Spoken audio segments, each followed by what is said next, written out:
I might run a technology PR agency, but I still print things out. As Matt said to me, you do know technology exists, right? Welcome to my panel. I also normally have on my bio that I would like to spend more time on the golf course. So that is my extent of sport, though I did do the marathon this year, and I could have done with some training tips from all of these people because I seem to have a tear in my hamstring. So if anybody here can help me with that, that'd be lovely. Which means I might also fidget quite a lot because it's a bit painful. Welcome everybody. I'm going to start with Taz and get you all to introduce yourselves. Can you hear me? Yeah. So I am Dr. Tasneem Sabir. I am a senior lecturer at Manchester Metropolitan University. I am also a researcher in knee braces. You ask why? So I work in Manchester Fashion Institute. So I work in fashion, but I'm in sports as well. So I suffered a devastating knee injury, which has led me to research knee braces for females and really understand how we can use innovative materials to better design knee braces. Hi, I'm Jordan. I work as a sports psychologist. I work with football academies mostly, both in the men's and women's game. I also run my own private consultancy, Thrive Sports Psychology, which was a product essentially of my research on thriving in sport and the differences between thriving for men and thriving for women in elite sport. Hello everyone, I'm Paige Cronje and I am the CEO of First Class Athletics, Milton Keynes' largest cheerleading and tumbling centre. I'm also a board director for Sport Cheer England and I'm responsible for development across England. Hi, I'm Lee Herrington. I'm a senior lecturer at University of Salford where I research probably preventing and then managing post-ACL injury. My other role is I'm an athletic health lead with the UK Sports Institute, which gives me the pleasure of being responsible for overseeing most of the lower limb injuries across our Olympic and Paralympic sports. Wow, what a great panel. I think you're going to do a lot of talking. So my first question, I'm going to start with you, Lee, we can go back this way, is how have traditional training techniques failed to account for the specific needs of female athletes and what's being done differently now? People are going to talk about other elements, so the equipment would be the first thing. The female athlete isn't a small male, so they have different ways of adapting to exercises, they have different strengths and weaknesses. They're incredibly resilient, probably in endurance-based events, but they're probably not as powerful in power-based events, so there's difference there. Probably one of the biggest things is their experience and exposure coming into senior ranks, where some will have been exposed, say, in football to playing with boys, which will improve their physicality. Some will have been exposed to being highly skillful because that's the way they generate. So there's the one thing which has gone wrong is really difficult. It's probably, if you went to one thing, it's treat them as the individual they are as opposed to just being a mini boy. Paige, got any thoughts on that? I think the key thing I would say is that, particularly in my sport, cheerleading, I think that there has been a misconception that it's very much an Americanized sport, whereas actually the rest of the world is rapidly growing and we have a lot of teams across the UK specifically who are world champions. We've got teams across the country, some of them have won 4 years in a row and have beat the American teams at a sport which was, identified there, and therefore there hasn't been enough time taken to research appropriate strategies for the sport. Cheerleading was only recognised as a sport in the UK this year. Wow. And again, with that in mind, there hasn't been enough research into innovative ways to prevent injuries, protect the athletes, and really consider how do we make it a professional sport that is highly respected. And I guess the training techniques then have evolved very rapidly because the sport has as well. Yeah, and I think the thing I would say on that is that cheerleading is actually one of the fastest growing sports in the UK right now. And the key consideration of that is the majority of the athletes are below the age of 18, 96% of participants are female.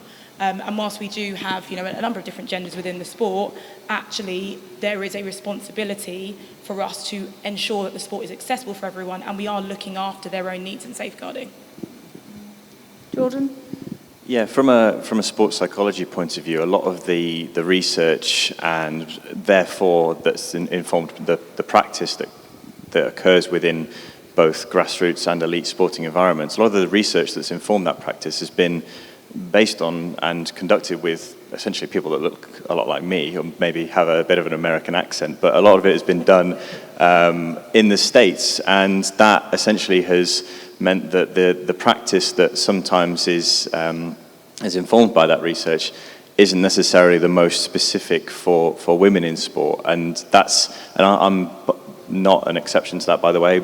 Some of the research that I've done has been with males in sport as well, just because of the limited access that I can get to elite sport groups. So that's something that has kind of been a bit of a limitation from what I've experienced in the past. Taz? So I come from a slightly different point of view because I'm an academic, and I'm quite passionate about sports because I am an observer of sports. I watch a lot of sports, but obviously due to my injury I can't partake. But if we're thinking about how traditional training techniques have failed to account for females, I think if we look at traditional techniques, we've never really considered the human body, the biomechanics, putting the female or the human in the centre and understanding,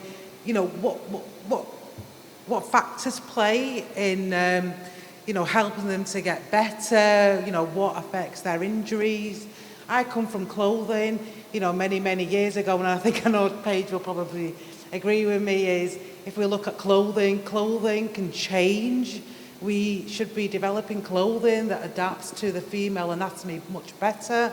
There's a lot of females here, and one of the questions I can pose to you today is, do your clothing fit you? And No. Yeah, I know. Yeah, quizzical, isn't it? But I think there's a lot more research that needs to be done in terms of understanding how we can better inform training sessions now by understanding what the user needs. I mean, talking of data, that leads me to the next question about, what role does data play in shaping these modern training techniques? And I guess also by the question is how is the data changing with the advancement of AI as well? So as a nerdy academic, In clothing. In clothing and also engineering, so a colleague of mine is sitting here. We love data. We like to use data in two ways. We like to use the data to help us predict and inform what's happening.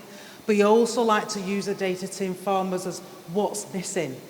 What do we need to learn from people in an industry and the sporting arenas to understand how we can better help females? Now, because my research is on knee braces and understanding how knee braces can help or hinder performance, when we've looked at previous studies, they're very much, and no offence please here, they're very male orientated.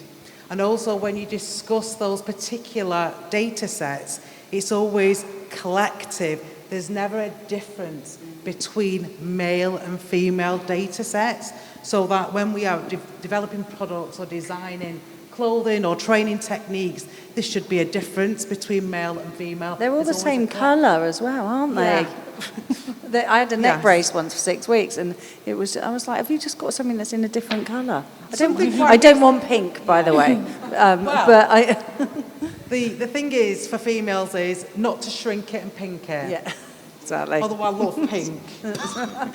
I won't shrink it or pink it, but I will make an effort to really understand the human body, the female body, so that we can make products better for them. Yeah. So that's what data is allowing us to do now, so that we can use that data set, even AI, to help predict what's happening in training scenarios, so that we can help make products better for females and for the wider community.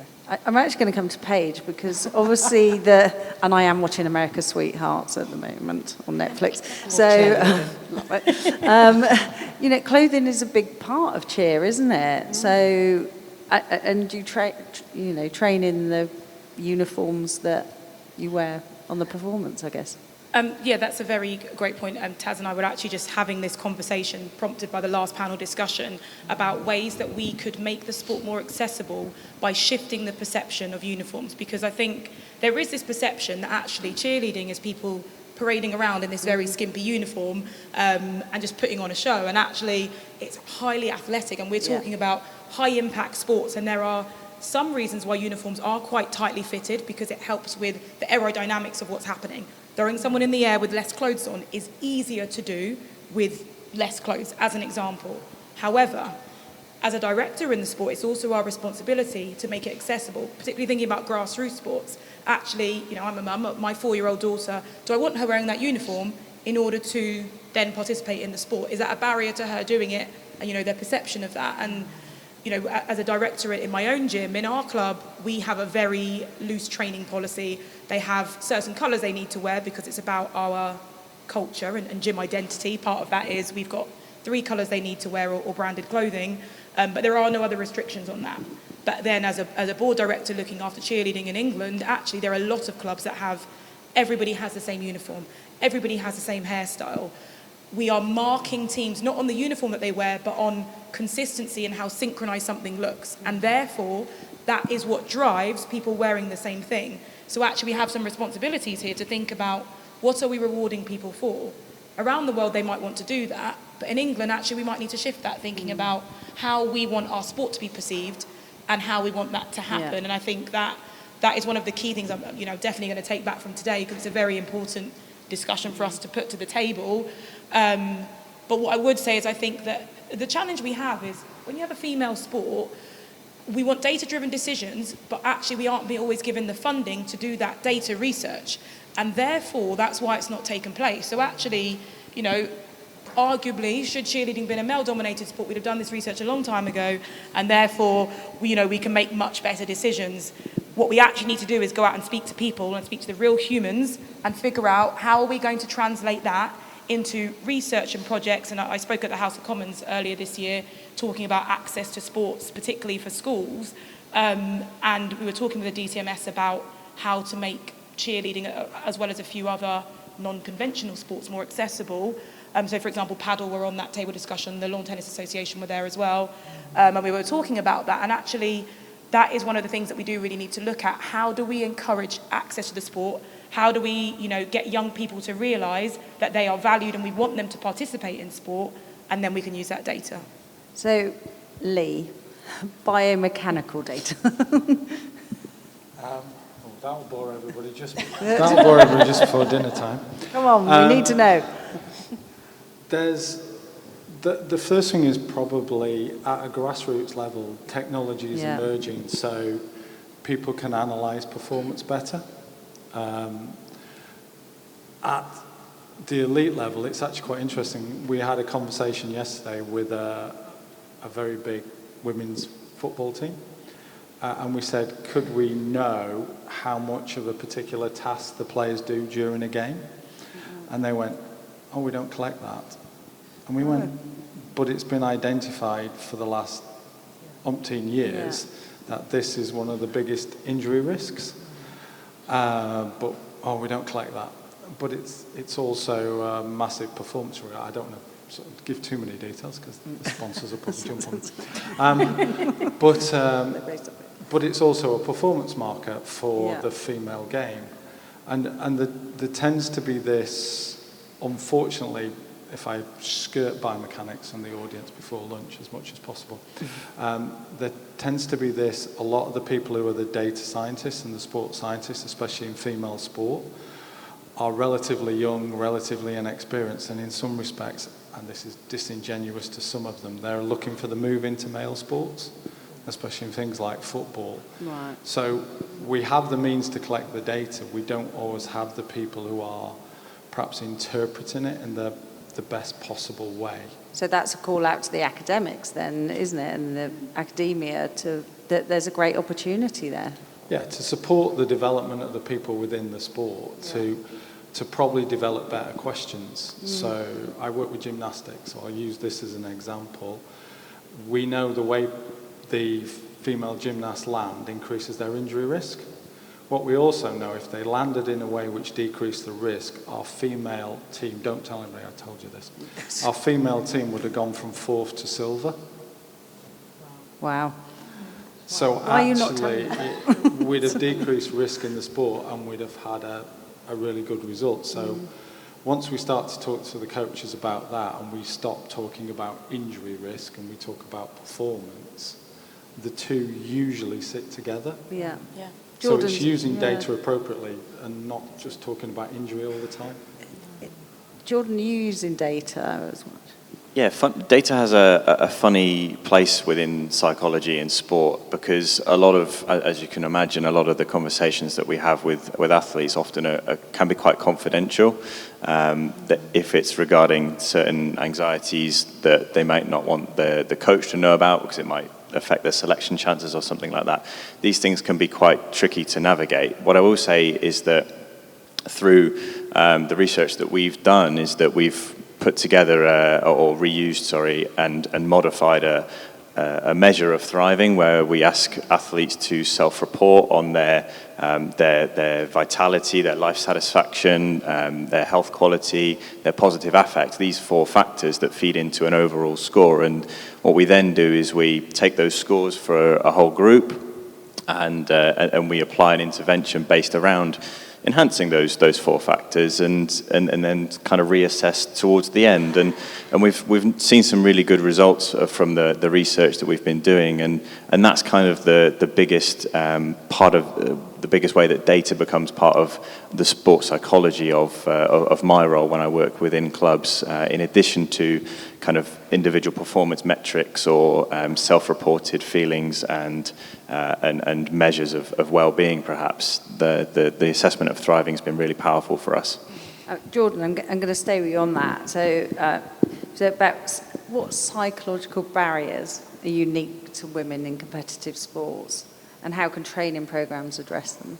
Yeah, so when I look at the academies that I work with at one of the football clubs, and I was chatting to some people about this yesterday, is they're both part of the same club. Both men's and women's teams play in Tier 3 of their respective league structures.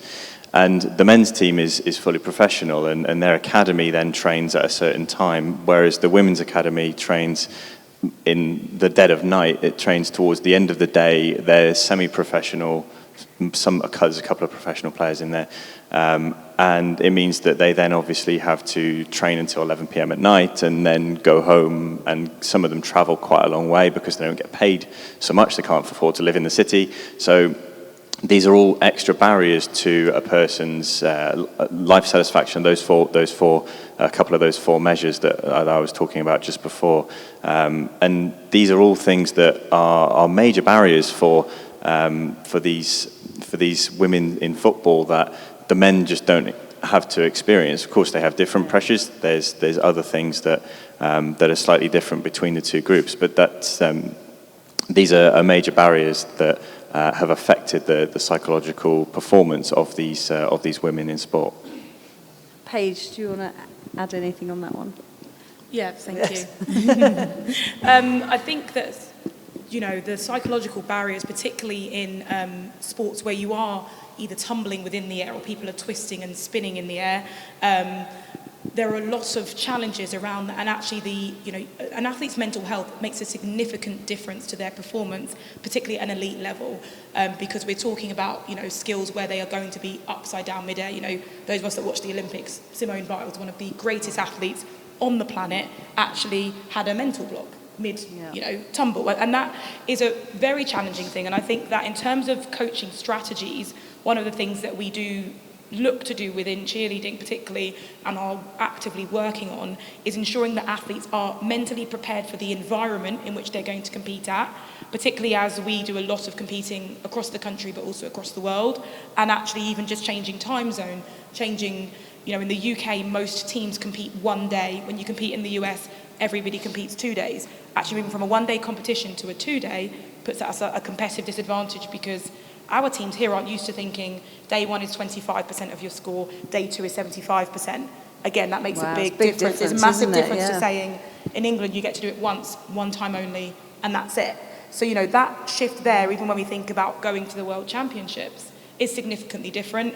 Cheerleading has got pre-Olympic status, and actually if we think about moving into the Olympics, again, that is going to be a change and a shift, because we might then move to competing actually over 4 days. It might be a 4-day event. So, I think there's a lot of preparation that needs to be done in that. And I also think collaborative coaching styles between athletes and coaches, actually tailoring the coaching packages to the individual athletes, is what really does support their progression. Yeah. Yeah, absolutely. I just wanted to add another point from a clothing point of view. I think the mental resilience training is absolutely important, but I also think body image is a barrier as well. Yeah. And for the ladies in the room, just a random personal question, because this is one of my research strands, is do we all know our bra sizes? Yes. And do we know when to change our bras, especially sports bras? Because this is another thing, is in terms of clothing, fits, intimate wear, as its name suggests, it's very intimate, it's an intricate article, but there's not a lot of research in terms of understanding the need to change a sports bra or when to change it. But how do we design sports bras for training? And a lot of the time, as females, we've got developing bodies. We need to look at clothing that can adapt to those bodies. And a lot of the dropout rates or the barriers is because if you've got females who are heavy chested and it's causing pain and discomfort when moving, they will drop out. They will drop out immediately. So there's a lot of research that can be done in this area, which I am doing with colleagues in the US to understand how we can better advise people about sports bras. Does that lead to confidence as well? And then then that goes back to mental health, doesn't it? So it's I don't want to say it's a vicious circle, but it's... I think it's something that I think the panel said before. It's that confidence of wearing something and you perform better if you feel better. And, everything's tight. Tight is great, I think, for compression. There's that placebo effect of, does compression work?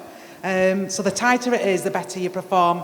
I don't know, but if a garment or something makes you feel great, I'm sure it will make you perform better. I'm going to ask the psychologist. Yeah, it is a vicious circle, unfortunately, because you can't perform well if you don't feel well, and if you don't feel well, then you won't perform well. And this is where there's a real great crossover with the clothing side of things and the identity, I think, where you picked up on the self-identity, that if somebody has ill-fitting sports kit or equipment as well that's not necessarily bespoke or even just in the right size, then it's very unlikely that this individual, this sports performer, is going to be satisfied. If you ask somebody that's wearing clothes that fit, how is your life satisfaction right now, and then you ask somebody that has bespoke kit made for them the same question, they're going to give two very, very different answers, and that's therefore going to then affect their performance, affects all the other measures that we take in our assessment of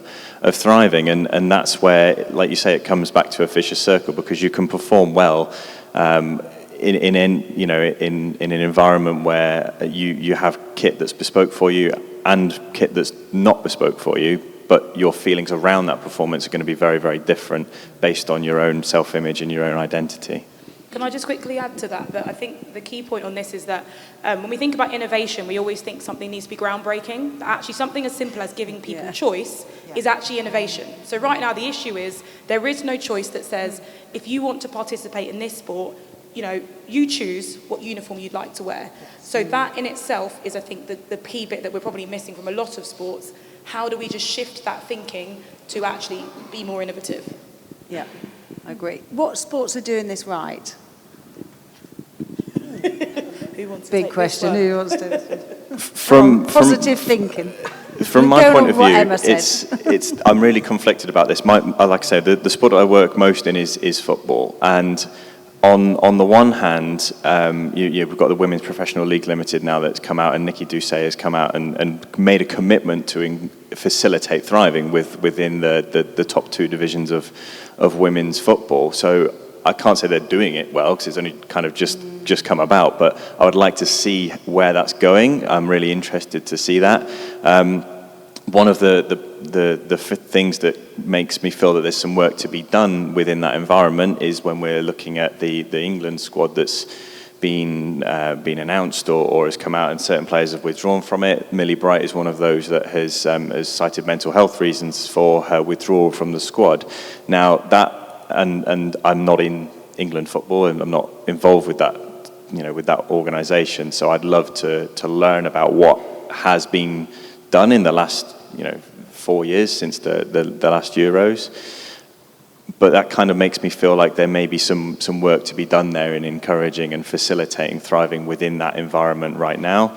Like I say, there is a commitment to do it within the women's club game, and I'd love to see maybe how that might carry over to the international game as well. I suppose I got to plug my employers.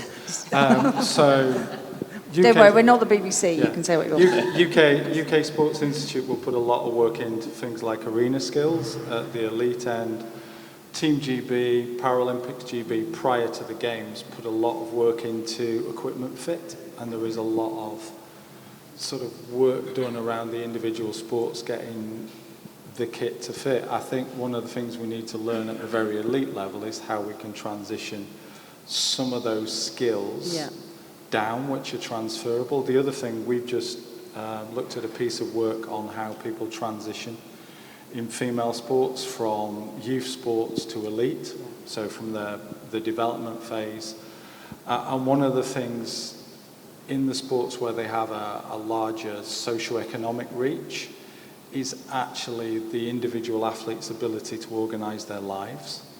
So possibly in the certain socio-economic groups, you might have family members who do most of the organising for you.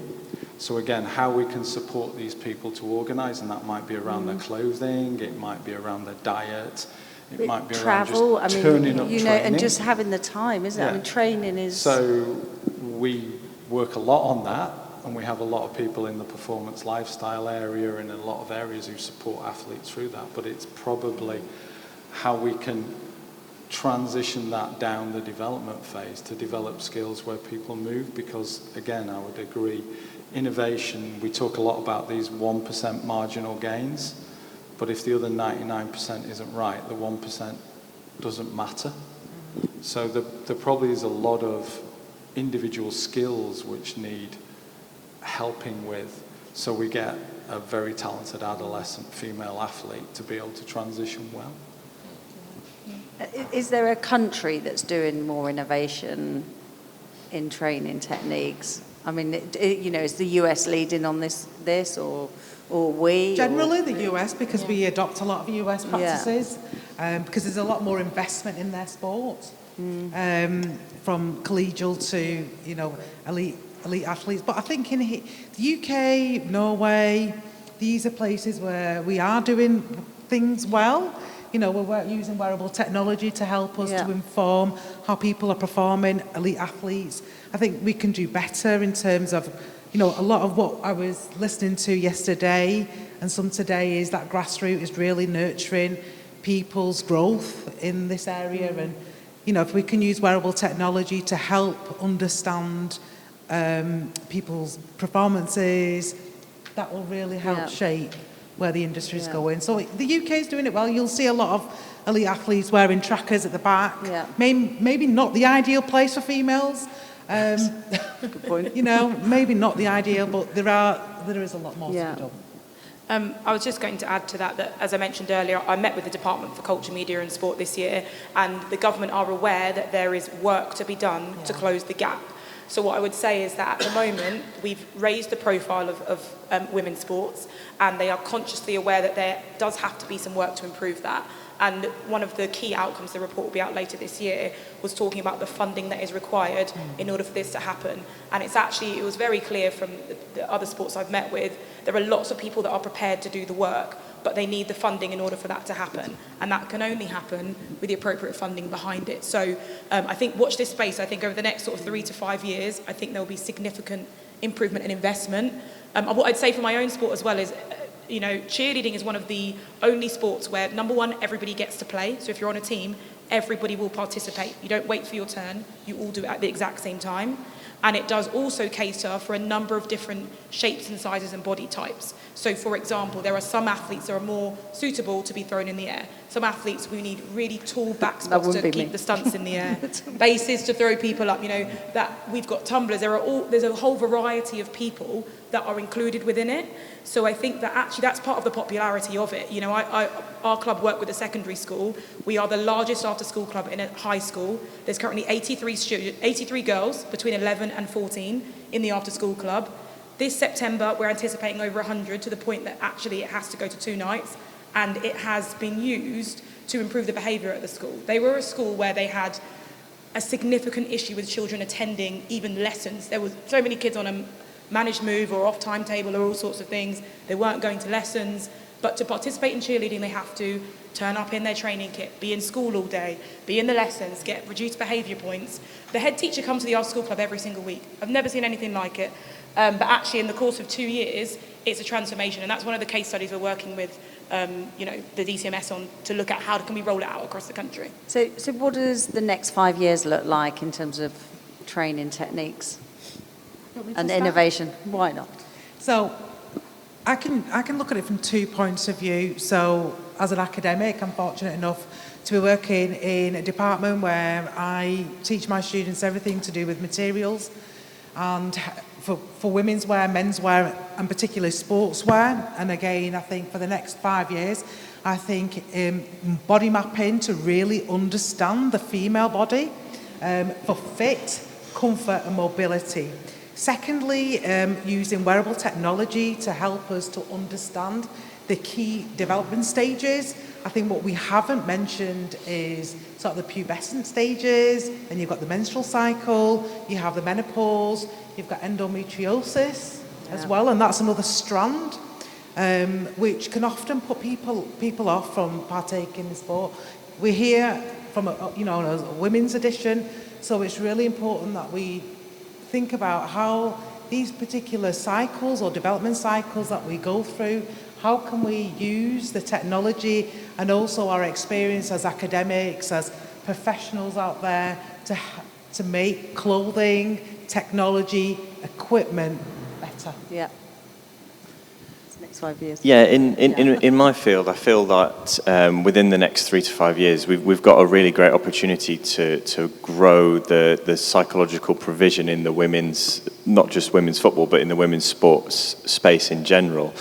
One of the things that was mentioned yesterday is that the women's game doesn't need to copy the mistakes from the men's game, and one of those has been that the men's game is so secretive and they don't share anything, and within my field, what I would like to try and do over the next 5 years or so is to complete some more action research, so we're actually not just finding out what's going on, but we're trying to implement something beneficial and new as well, analyze the results of that, but not that then becomes kind of IP of any specific club or organisation, that can then be shared and informed practice within the rest of the top two tiers of women's football, and maybe beyond football also. So that's what I would like to see happening over the next 3 to 5 years in my field. So in the next 5 years, I would like to see the gap closed in adolescence in sports, because particularly with females, we know and you can identify quite clearly that children in primary school participate in sports quite frequently. They become teenagers and they drop out, which is hindering the progression at a professional level unless you are part of the small percentage that are a very high level elite athletes. So we're actively working on that. I think a lot of sports are working on that, and I'd like to see more collaboration across sports to help us keep more girls involved in sport. Lee? I suppose my area is prevention, so prevention increases availability and success and participation. So I suppose with prevention, especially around the female athlete, I think we need to stop being reductionist. In the next 5 years, we need to think more holistically. An injury isn't because you have a menstrual cycle, that's part of it. An injury isn't because your pelvis is wide or there's far more to it than that. And disappointingly, over the last 5 to 10 years, we've reduced some injuries down to a single factor, which is relevant for some individuals, absolutely, but for others it's something else, and so we're diluting the impact. Yeah. So it's to be a lot more holistic in our approach to these things and stop being reductionist. Okay. Couple of questions from the audience, and I totally forgot to remind you all to do that, but anyway, you've done it anyway, so well done you. Do the panel think more could be done in coach education around the differences and opportunities that exist in coaching female athletes in terms of prescription and language they use? Just as an initial thought, I think we have a real issue actually at the moment in the UK looking at the availability and capacity of coaches. We actually have an issue with having enough high quality elite level coaches, particularly when I've looked at gymnastics, cheerleading and tumbling specifically. Actually, because we have so many females that drop out of sports, there aren't actually enough people. We find that even with judging. So actually judging at events and competitions and even, referees in sports, there's not always enough people to choose from. So that's part of the issue, I think. Yeah, I think without doubt there's some way to go with regards to the specificity of the training that the coaches receive. I'm a very basic level 1 coach myself, but I've experienced other coaches speaking to me about the training that they receive is quite based around the men's game, and I think there ought to be some again maybe some feedback from women's players, other women's coaches that have been through the process, and maybe they can start to construct something that's a little bit more bespoke for a coach that is trying to forge their way in women's sport rather than in sport in general. Yeah. Another question, given that the most meaningful innovation comes from truly listening to the players, what do you think is the best way to facilitate that dialogue and effectively transfer their insights into the design and development process? Probably stop at an elite level and a sub-elite level having departments. So you have a medical department, you have a coaching department, you have a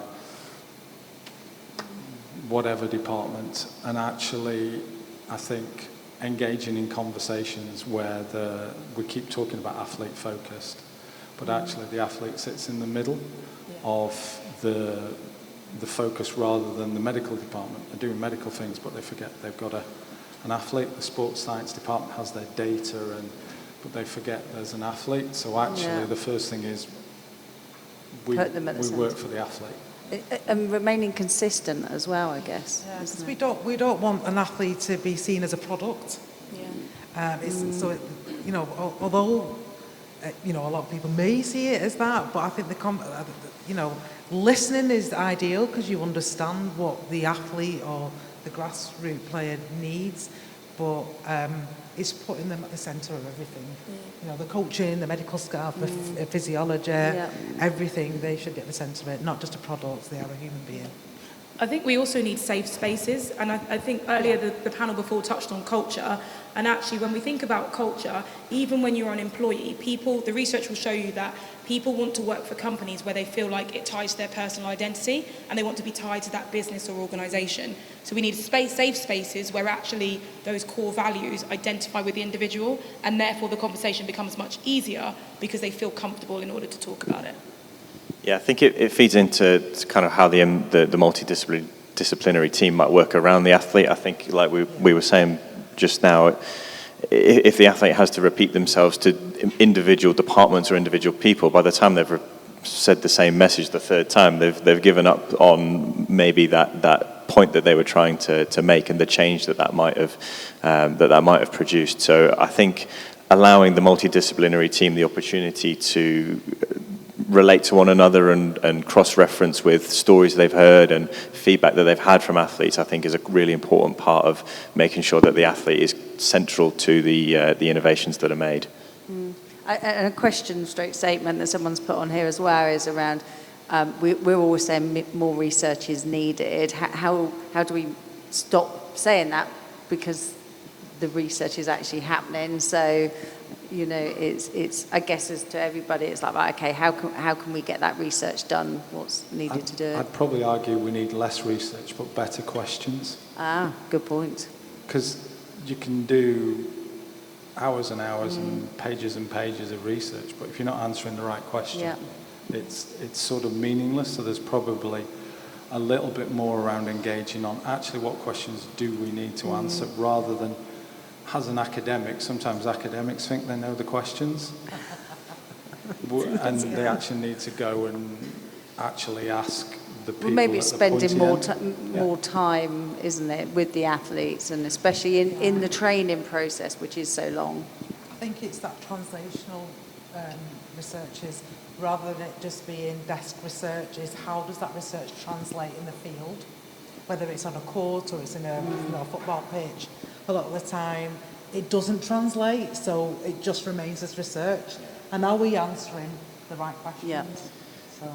Yeah, there's a massive kind of knowledge and action gap in certainly in my field, and that's something that I've been, what I've done a little bit of, and I know we're saying we need to do more, but we do need to do more action research, where instead of trying to create new theory or new knowledge, we try and apply the knowledge, intervene in some way, and sometimes that's not going to work, but that's part of the iterative process of figuring out exactly how to address these things that we already know are big problems, but then we also have the production of research, and the results from that action research can inform others, and then they can build on whatever we might have implemented. Wonderful. Right. Well, that's it. Our time is up, but everyone is around for the rest of the day. So thank you very much, everybody. Thank you. Thank you. Thank you.